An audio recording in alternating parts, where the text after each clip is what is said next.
Good afternoon, everybody, and welcome back to RobMotive. It is time to talk about the perfect level lift for the Toyota Tacoma. You know, I've had 2 or 3 or 4 different lifts on different Tacomas in the last handful of years. I started out with a block and spacer on my Barcelona red Tacoma, and the combination of that with the big giant wheel and tire setup I had was horrible. I think I had 20-inch rims on that thing. It was bad. It was rough. I would not recommend doing that, by the way. You need as much sidewall as you can get. We're going to get to that in a minute. On my next one, I had a replacement coil and Bilstein shock setup all the way around. That one was rough, and it actually ended up being about a 3.5-inch lift in the front.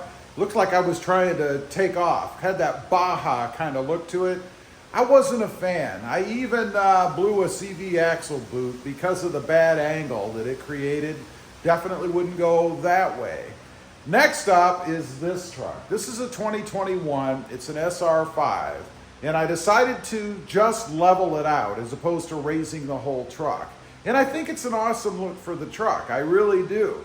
But I decided I wasn't going to go spacers or blocks or any of that kind of stuff. I went with shocks only.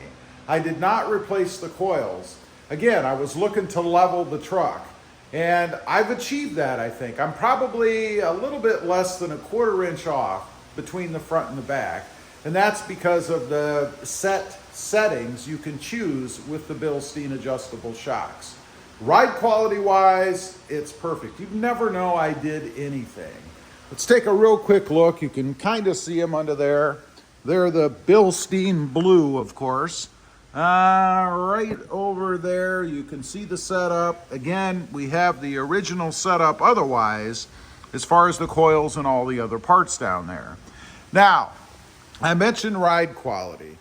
That has to do more so with the tire setup you have. And that's one thing I also considered when I went to this. You know, I took into account the height of the tires, how much they would raise the truck, if you will, by having a little bit taller tire. What I've got on it is a 265/75 R16. I wanted to stay with that because I wanted to have as much tread wall as I could get without looking crazy. I mean, I didn't want to have the wheels looking like they were little donuts in here, you know. And you can see I've got quite a bit of tread wall. That really affects the ride quality in the positive way. It gives the truck a way to absorb all the bumps and stuff. And I have to say, if you're big time into off-roading, you don't want some little thin tread wall. You don't want a little thin distance between the top of the tire in the wheel, because all you're going to do is destroy your wheel. Love the way this setup looks. I think it looks really good on the truck. No, it's not the big 34, 35-inch tires, of course. What this yielded, it's 31.6 inches. We'll call it 32-inch as far as what the tires are. And I know the big push out there is to go for the 34 or 35s. If you went with a 285/75 R16, you'd have a 32.8-inch tall tire, if you will. And we'll round that up to 33. So you're still not getting to the 34s, but you have to decide what you're going for here. I mean, you know, when you're driving the truck around, you can't see it. Now, I know we all like to look good in the Tacoma, right? But you can't see it, so it comes down to what it feels like for you. How does it ride? How does it handle the bumps? What about tire rub? You know, even with this setup, ultimately, I did have a little bit of a rub right in the front, right here, right on this little nub in this area here. And you can see maybe in the video, it's a little bit different shape here. What I did is I heated it up with a heat gun, and then I kind of forced this area in a little bit just to avoid hitting up here anywhere. But the main problem was right here. It kind of juts out a little bit. Not sure if you can see that on the other side, because I didn't have to do anything over here. Yeah, if you check, you can see it kind of juts out just a little bit right here. And then the top of the inner fender kind of comes in. There's a ridge that pokes in. On the driver's side, for some reason, maybe that's because that's where the gas tank is, I don't know. Maybe it leans a little bit further that way. It could. But I just kind of sanded this down just a little bit, right up to where this bracket is that holds it on. There's a bolt or a screw down here that holds this metal bracket on.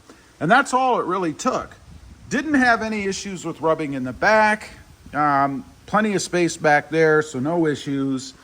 And then with the offset that I have on the wheel setup, didn't have any issues with rubbing here. You can see the distance in between. You should have at least, in my experience, minimum inch and a half, inch and a quarter to be sure that you're not gonna rub. And that's most important. You know, nobody wants to leave the shop, take a turn, and have everything rubbing under there. That is a bad setup, in my opinion. So make sure, whatever you do with your wheels, that you clear everything under there by at least inch and a quarter, inch and a half. Now, one other thing I want to mention about this tire setup, and something that I really liked about it, because it's annoying otherwise, and that is speedometer recalibration or calibration. You know, if you go to a much bigger tire, a much taller tire, your speedometer is going to be off because it's bigger, right? I don't have that problem with this setup. My speedometer is dead on. No issues. I'm sure it's probably off to the nth degree, but not enough to affect the reading on the speedometer itself. On the setup I had first time around with those big old 20-inch wheels and the big tires to go with them, I think they ended up being rounded up 35-inch tires.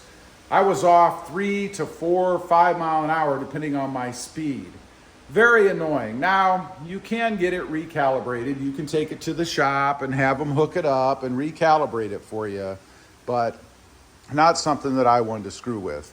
The last thing I'll mention is the Bilstein setup and the adjustments that you can make. Again, I have 5100 adjustables on here. You can go 0.85, 1.75, or 2.7 or 2.5 inches rather. And that's the lift you're gonna get depending on where you set them. I went with 1.75. 1.75 gave me enough to bring the front end up to level it with the back. It's almost exact. Like I said, it's less than a quarter inch off. Anyway, I just wanted to get on here, run through that. I get questions on the channel about the setup, questions when I run into people in public. So that's what I'm running. Bilstein 5100 adjustable with just the 265/75 R16 tires with, of course, a 16-inch wheel. Let me know what you think. Is that enough? Or would you rather have a truck about 6 inches up in the air, even if it's going to affect how it rides for you? I'd be curious to know. Also, real quick, I do have 2 additional channels. Mod Driven, all about the Honda Civic, and RobMotive JT, all about the Jeep Gladiator. Check them out, and if you're interested, why not subscribe? And while you're at it, smash the subscribe button here too. Thanks for watching. Stay safe out there. Bye.